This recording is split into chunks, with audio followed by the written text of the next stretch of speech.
जय श्रीमन नारायण भक्तजनों, आप सभी को ज्येष्ठ मास के बृहस्पतिवार की ढेर सारी शुभकामनाएं। आज है ज्येष्ठ मास का बृहस्पतिवार और आज है 18 जून। तो बृहस्पतिवार स्पेशल में हम बृहस्पतिवार की कथा लेकर के आए हैं और कथा के बारे में संपूर्ण जानकारी आप लोगों के साथ शेयर करेंगे कि बृहस्पतिवार के क्यों मनाया जाता है, बृहस्पतिवार का क्या महत्व है, बृहस्पतिवार व्रत की विधि क्या है और बृहस्पतिवार के दिन कौन से रंग के कपड़े पहनने चाहिए और बृहस्पतिवार की पौराणिक कथा पूरी श्रद्धा के साथ सुनिएगा। इस बृहस्पतिवार के बारे में आपको संपूर्ण जानकारी मिलेगी। तो चलिए हम शुरू करते हैं। बृहस्पतिवार का दिन भगवान विष्णु और देवताओं के गुरु बृहस्पति देव को समर्पित है। बृहस्पति देव के देवताओं का गुरु होने के कारण इस दिन गुरुवार के नाम से भी जाना जाता है। बृहस्पतिवार के दिन भगवान विष्णु की और बृहस्पति देव जी की मुख्य रूप से पूजा का विधान है। बृहस्पतिवार का महत्व, यह व्रत अत्यंत फलदायी है। गुरुवार को व्रत उपवास करके यह कथा पढ़ने और सुनने से बृहस्पति देव प्रसन्न होते हैं। बृहस्पति देव को बुद्धि का कारक माना जाता है और अनुराधा नक्षत्र युक्त गुरुवार से व्रत आरंभ करके 7 गुरुवार उपवास करने से बृहस्पति ग्रह की पीड़ा से मुक्ति मिलती है। गुरुवार का व्रत पूरे श्रद्धा भाव से करने पर व्यक्ति को गुरु ग्रह दोष खत्म होता है तथा गुरु कृपा प्राप्त होती है। इस दिन व्रत करने से व्यक्ति को सारे सुखों की प्राप्ति होती है।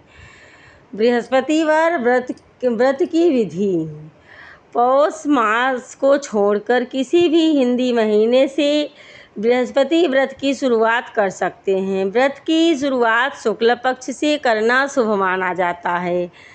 नियम के अनुसार बृहस्पतिवार लगातार 7 या 16 व्रत करने चाहिए तथा 8वें या 17वें बृहस्पतिवार को उद्यापन किया जाता है। लेकिन इस बीच यदि महिलाओं को मासिक धर्म होता है तो उन्हें बृहस्पति व्रत छोड़कर अगले बृहस्पतिवार से व्रत की गिनती करनी चाहिए।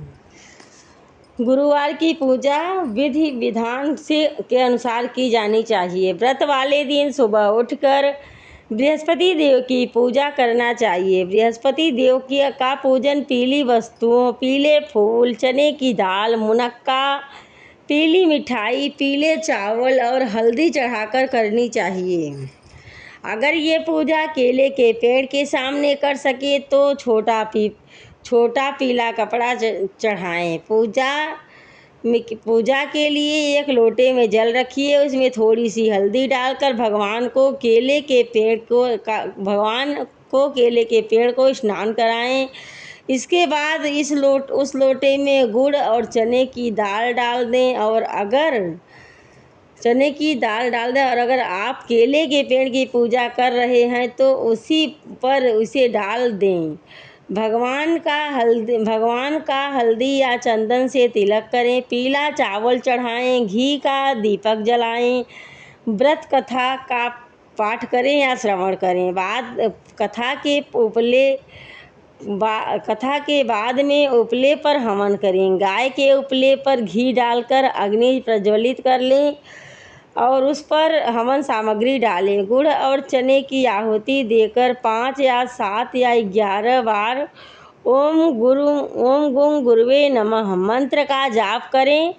कथा और चालीसा पढ़ें, फिर आरती उतारें। बाद में क्षमा याचना जरूर करनी चाहिए। और बृहस्पतिवार के दिन पीले रंग के वस्त्रों का ही धारण करें।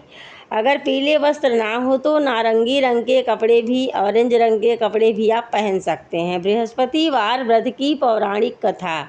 तो चलिए, अभी तक हमने व्रत के बारे में जानकारी ली और अब हम कथा के बारे में जान लेते हैं कि आज के बृहस्पतिवार व्रत की क्या है पौराणिक कथा।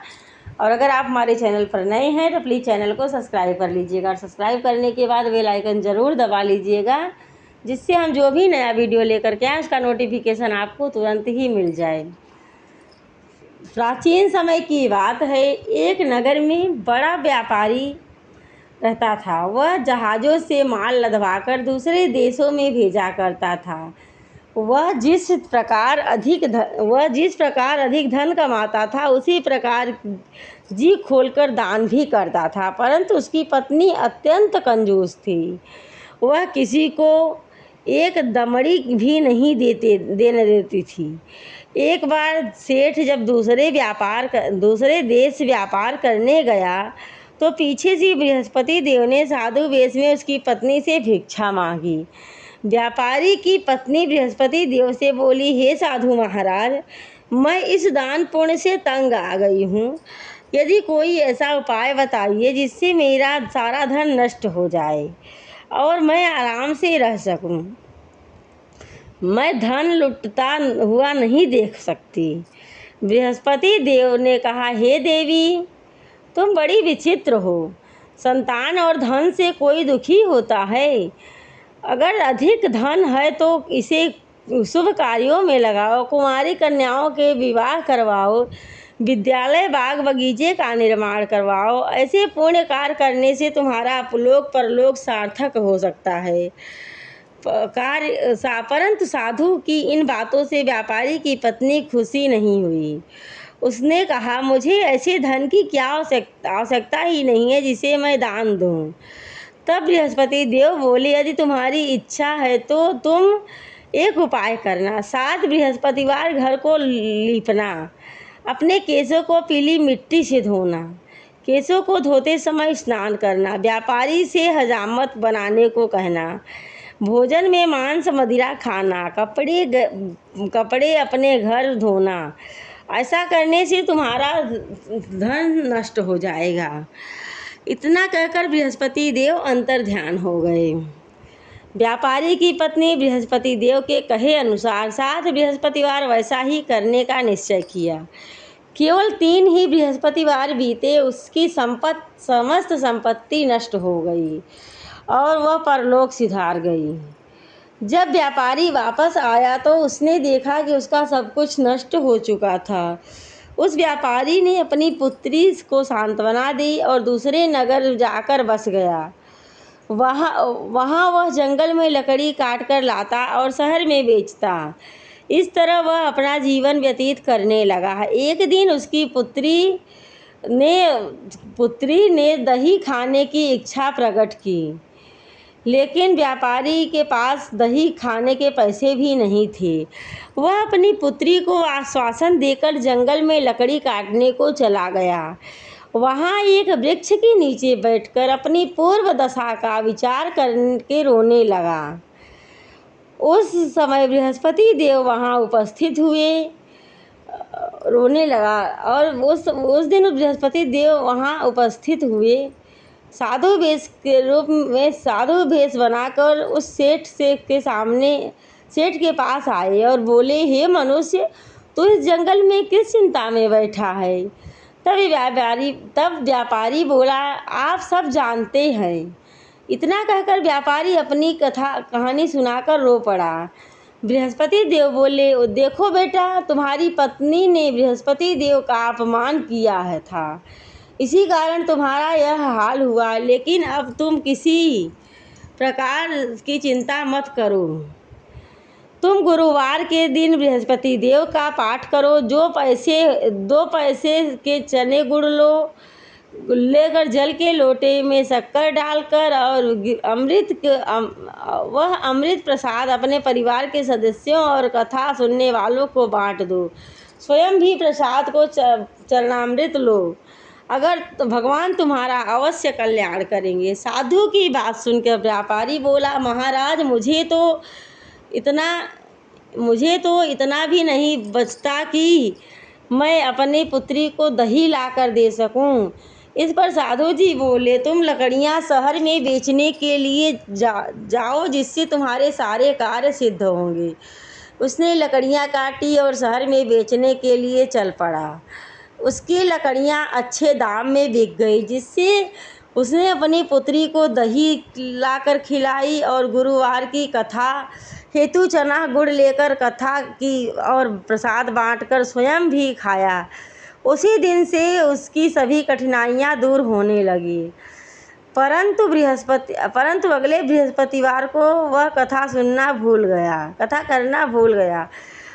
अगले दिन वहाँ पर राजा के ने एक बड़े यज्ञ का आयोजन कर पूरे नगर के लोगों को भोजन का आयोजन किया। राजा की आज्ञा अनुसार पूरा नगर राजा के महल में भोज करने गया, लेकिन व्यापारी वह उसकी पुत्री तनिक विलंब से पहुँचे, अतः वह दोनों राजा के महल में जाकर भोजन करवाया। जब वे दोनों लौट कर आए, तब रानी ने देखा कि उसका खूंटी पर टंगा हार गायब है। राजा अपनी रानी को व्यापारी और उसकी पुत्री पर संदेह हुआ। उसका हार उन दोनों ने ही चुराया है। राजा की आज्ञा से उन दोनों को कारावास की कोठरी में कैद करा दिया गया। कैद में पड़कर दोनों अत्यंत दुखी हुए। वहाँ उन्होंने बृहस्पति देवता का स्मरण किया।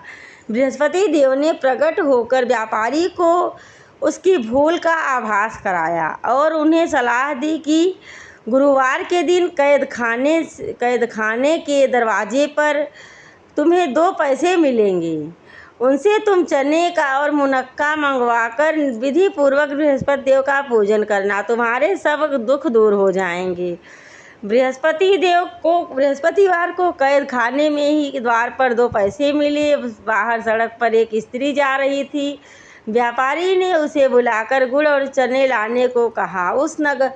इस पर वह स्त्री बोली, मैं अपनी बहू के लिए गहने लेने जा रही हूँ, मेरे पास समय नहीं। इतना कहकर वह चली गई। थोड़ी देर बाद वहाँ से एक और स्त्री निकली। व्यापारी ने उसे बुलाकर कहा, बहन, मुझे बृहस्पतिवार की कथा करनी है, तुम मुझे 2 पैसे के गुड़ और चना ला दो।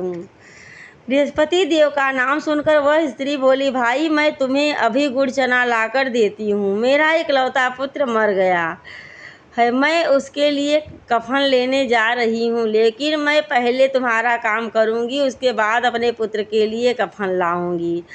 वह स्त्री बाजार से व्यापारी के लिए गुड़ और चना लेकर आई और स्वयं भी बृहस्पति देव की कथा सुनी। कथा के समाप्त होने पर वह स्त्री कफन लेकर अपने घर आई।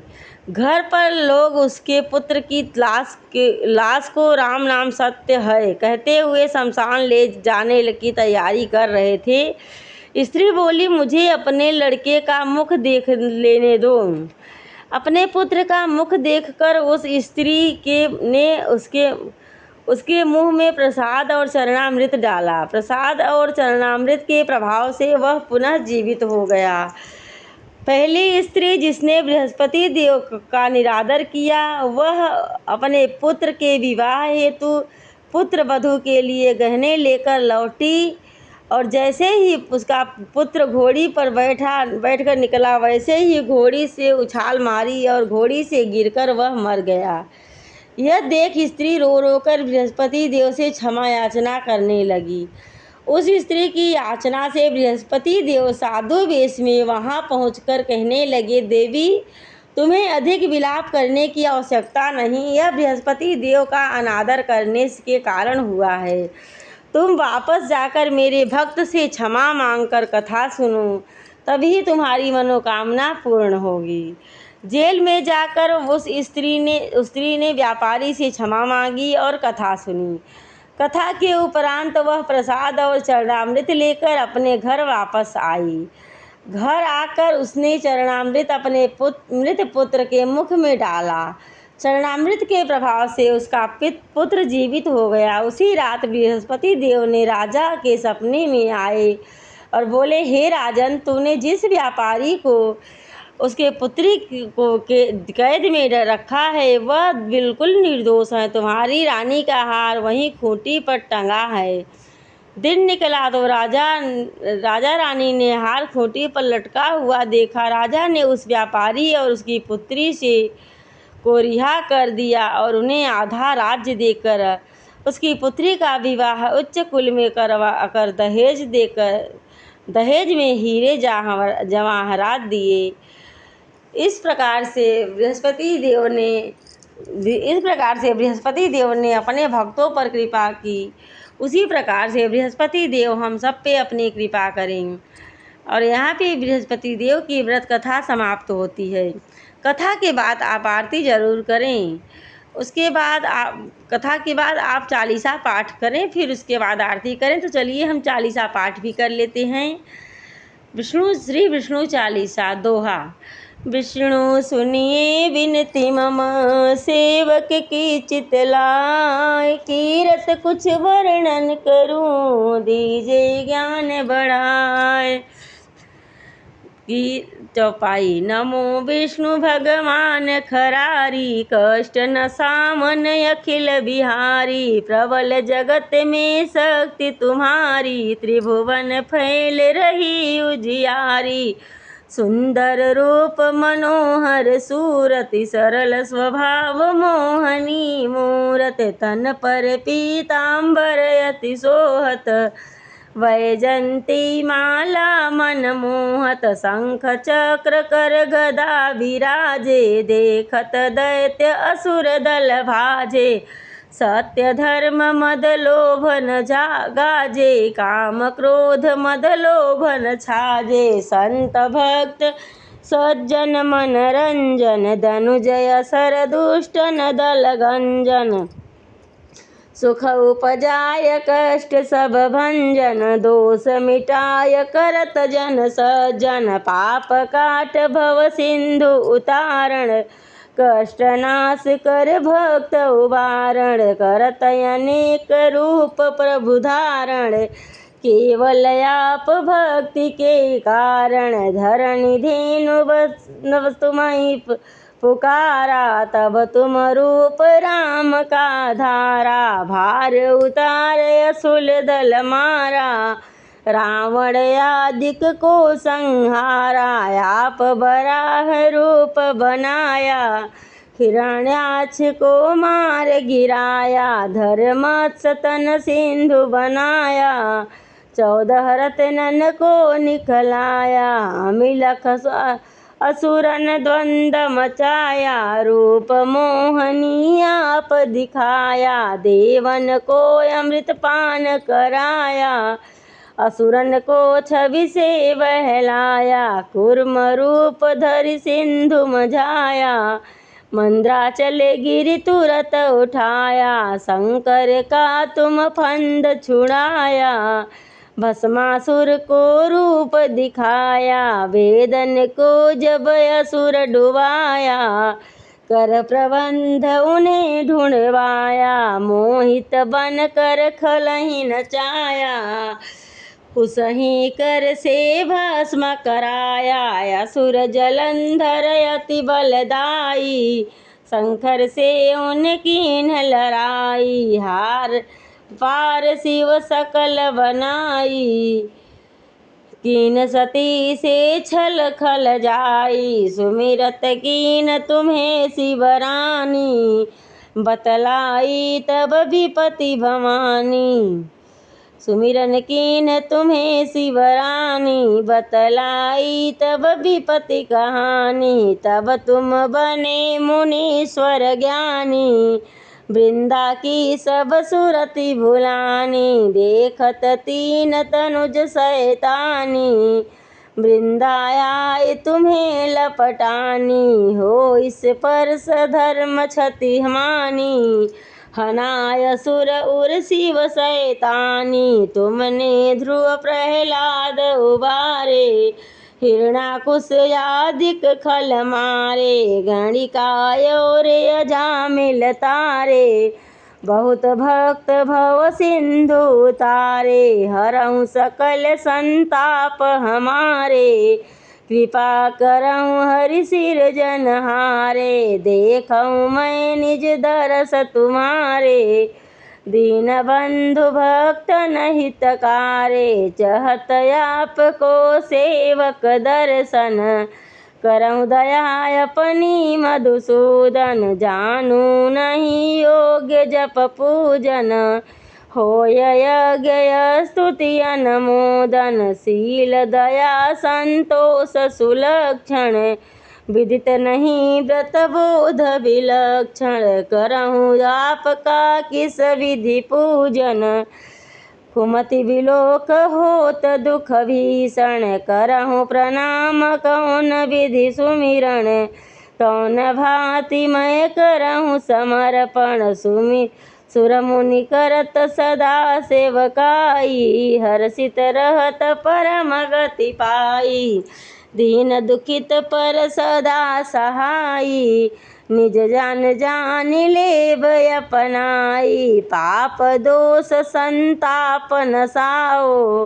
भवबंधन से मुक्त कराओ, सुख संपत्ति दे सुख उपजाओ, निज चरणन का दास बनाओ, निगम सदा ये विनती सुनावें, पढ़े सुने जो जन सुख पावें। इति श्री बृहस्पति चालीसा विष्णु चालीसा समाप्त। तो इस तरीके से आज की कथा यहीं पे समाप्त होती है। कथा को पूरी श्रद्धा के साथ सुनिएगा और अगर हमारे चैनल पर नए हैं तो प्लीज़ चैनल को सब्सक्राइब कर लीजिएगा और सब्सक्राइब करने के बाद ही बेल आइकन ज़रूर दबा लीजिएगा, जिससे कि हम जो भी नया वीडियो लेकर के आएँ उसका नोटिफिकेशन आपको तुरंत मिले। चलिए हम आगे आपसे एक और नई कथा में मिलेंगे, तब तक के लिए जय श्रीमन नारायण, राधे राधे।